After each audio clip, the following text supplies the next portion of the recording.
Sea surface temperature has been consistently rising in the last century and is not expected to slow down in the predicted future. Sea surface temperature has been rising and is up globally 1.3 degrees Fahrenheit since 1900.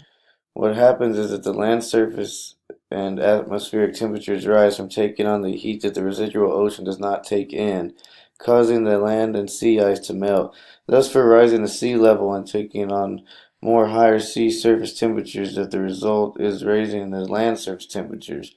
The particular region being focused on here is the United States, where temperatures have gone up on the average zero point 0.7 degrees Fahrenheit, with some parts rising even quicker more recently, such as in the Northeast, temperatures have risen faster than 99% of the global ocean since 2004.